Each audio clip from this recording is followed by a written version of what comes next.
Okay, this is our Fiddler's Green Festival throne. It was created by local artist Richard Kelly with his chainsaw. It's so heavy, it's a permanent feature in the hall, and when it's not at the festival it's being tumbled over by children. Then we have the story staff with the copper bell made by our silversmith, spun copper. And the staff is made by Dermot, who runs the GAA. He makes thumbsticks for people who like walking up the hills. This here is Colm McAvoy, and it's called Rock Pool. And Colm is one of the originators of our art gallery way back at the beginning of the festival, and has come out of retirement to paint specially for us. The potato basket made from red willow, yellow willow and green willow is by Sohail Rupert, and he runs basket weaving workshops, and he is developing into a master weaver, and he's also created what he calls the fish dish, but I think it would be better for bread. And moving along is Rory Sherry. Rory is responsible for all the sign writing in Rostrevor. Any lettering you see or artwork, Rory's probably behind it. And this is him experimenting with ink because he wants to start developing his calligraphy skills. Anne Sands Keane has created this piece of work, especially for our exhibition. As you know, she's a member of the Sands group and sings and plays the baran. And here she's painted herself 3 times into 3 stages of life. This is a depiction of Archangel Michael. He is a spiritual being with the power of fire. And here we have the fire portal, another spiritual piece.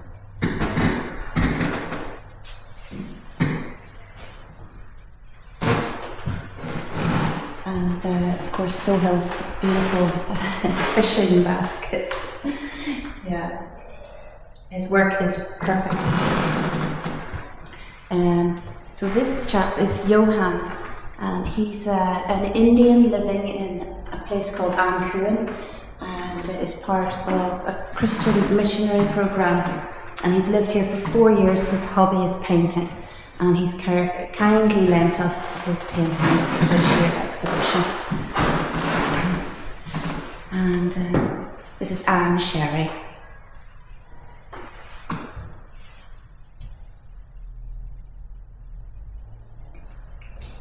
And she's a local artist, lived here for many years. Now, it's a mobile from Flotsam and Jetsam. It's been wired together just with ordinary gardener's wire, but the trick is getting it balanced. And this is Claire Mooney again, our silversmith, with her spun copper bowls.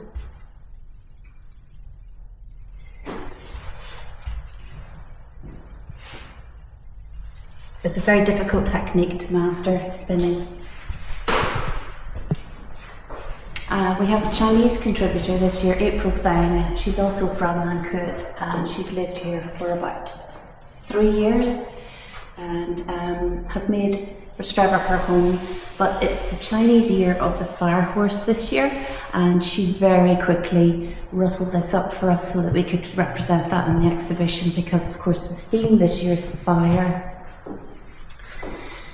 Rena Rupert is becoming a celebrated tapestry artist, and this is quite a large piece of work for her, and it's created specially for the exhibition, both of these 2 pieces.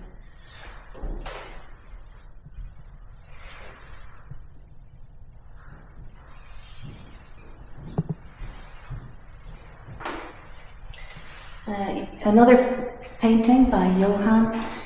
He said he painted this as a kind of a prayer of hope, because he had a lot of trouble trying to renew his visa, and he didn't want to go back. He wanted to stay here because he loves Rostrevor. I'm very happy here with his family.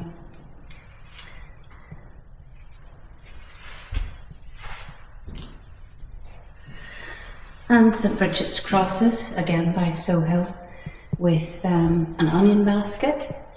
Then we have Joanne McCrum's Hand of Fatima, and I think it speaks for itself.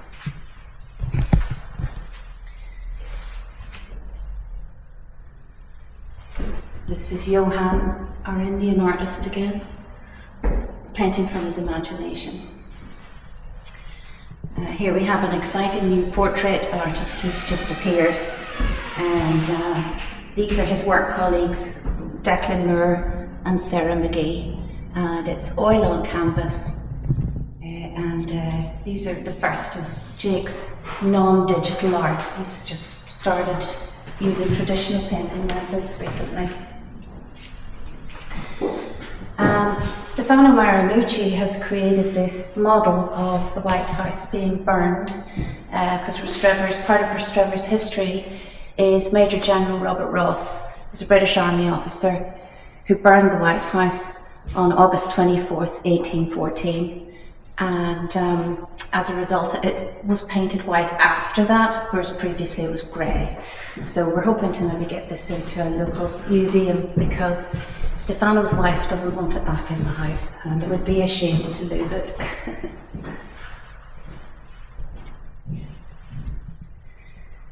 And this is a round egg basket by Sohill, and we have a willow trug.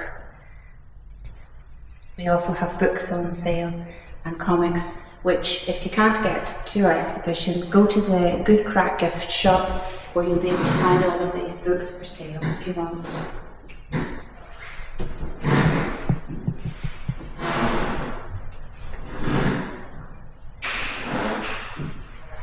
Oh yes, sorry. This came from the Kilbroney garden. We have a community garden in the primary school, and this was one of the handouts at it the other day, and someone just left it there, so that's nice. It's good to mention the community garden. We have Stefano Marinucci. This is a depiction of him and his grandson watching the hill fires in the Mourns last year. It was a very striking moment, and he had to paint it. This piece is based on, it's an attempt at sort of like cave painting, but it's called Dreaming by the Fire. Killian McAvoy is a very well-known ex-teacher and local artist, and his prints are for sale in Rostrever and Warren Point year-round. These are reproductions of originals, and he's kindly donated these to raise funds for Shared Threads. They're a charity who support young girls in Africa, and this is our little stall to raise money for them. We're giving away dried flower cards and that the group's made, and running a little raffle for one of his paintings. This is Bernie Miller, again another well-established local artist, and she's travelled the world and come home, and she's painted a picture of the aftermath of fire on a stretch of forest road that most people will recognise. And here we have photography by Sheila Taldy, Florence Hayhoe, and quite a popular one there, Jonathan Hayhoe.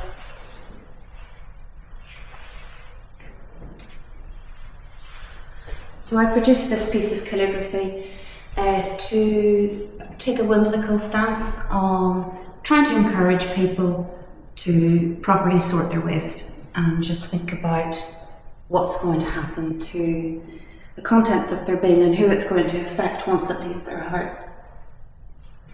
Because it's so easy to not think about it. Susan Farrell has recently got into printmaking, and her favourite subject is always a tree. So she used to produce a lot of watercolours and oils of trees, and is now moving into prints. So these are John's spoons, and they're worth coming to the exhibition just to pick one up because you'll be helping raise funds for UNICEF. And each one is individual.